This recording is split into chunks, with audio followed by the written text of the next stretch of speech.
¿Cómo dejar de sufrir? Tercera parte. Cuando la mente investiga, sin cesar, su propia naturaleza, descubre que tal cosa llamada mente no existe.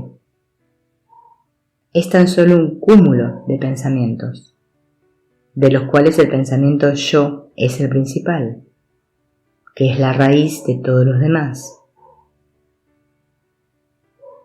La mente es solo el pensamiento yo, ya que sin él los demás pensamientos no subsisten.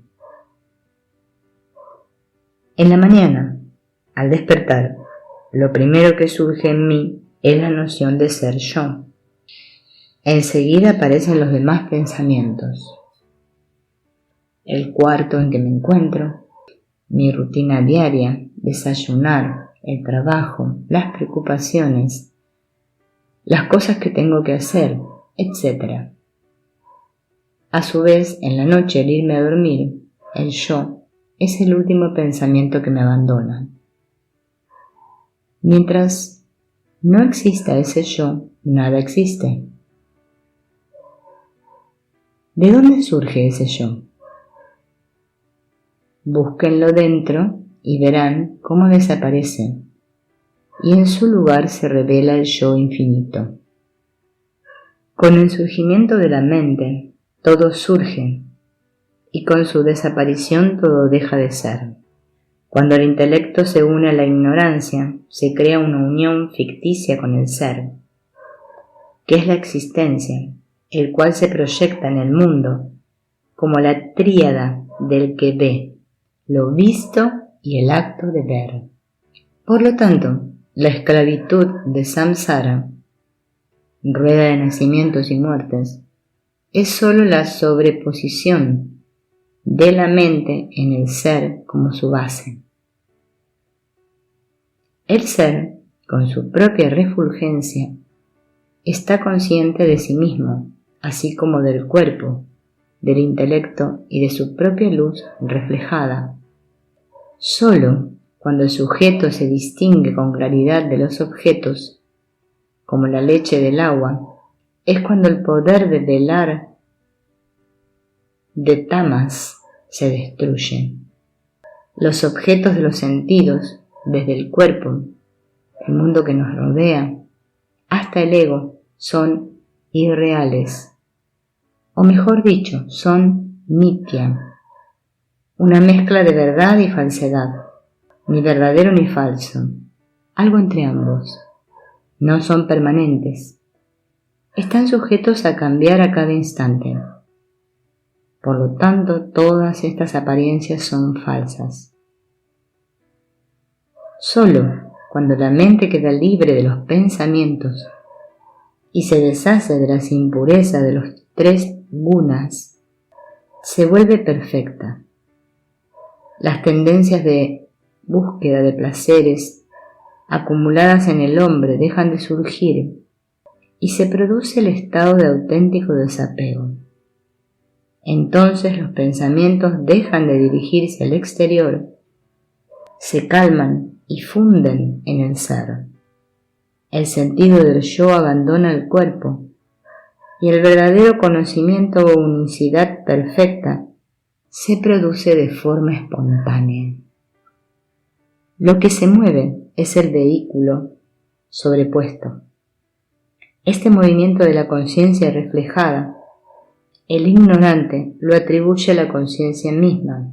De aquí nace la noción equivocada del yo hacedor que disfruta de las cosas hechas, mientras que el verdadero yo permanece sin ser afectado por esa luz reflejada que emana de él mismo. El jiva, valiéndose de la mente como el instrumento de sus percepciones, proyecta sus tendencias latentes, al igual que los objetos o imágenes proyectados por el cinescopio en los estados de vigilia y de sueño. Mientras que el hombre ignorante considera que este espectáculo es real, el sabio sabe que es ilusorio. Al destruirse las tendencias latentes, la identificación del yo con el cuerpo y la mente terminan. incluso el aspecto testigo de la conciencia también deja de funcionar, ya que se descubre que no tenía ningún tipo de contacto con el ser.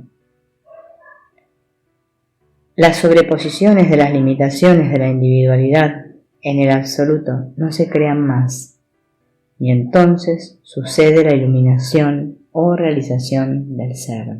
La tríada, el que ve lo visto y el acto de ver, es una proyección en la pantalla de la conciencia. El que ve, o sujeto de la tríada, queda tan interesado en el acto de ver y lo visto que se olvida por completo de la pantalla o conciencia. El sujeto tiene que retirar su atención de los objetos vistos y del acto de ver. El que ve viene a ser aquello que es responsable del acto de ver. Si practican esta técnica 15 o 20 minutos cada mañana, se darán cuenta de que el buscador o el que ve desaparece. Llega a resultar que esta primera persona, el que ve, que es parte de la tríada, tampoco existe. De la tríada, el que ve lo visto y el acto de ver,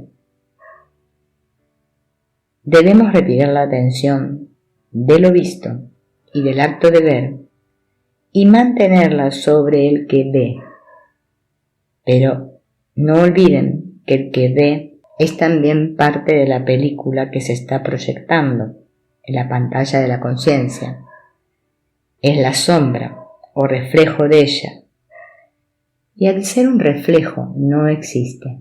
Según el Vedanta, lo que aparece y desaparece no es. Aparece por un momento y desaparece en otro. Por lo tanto, no es el Atman.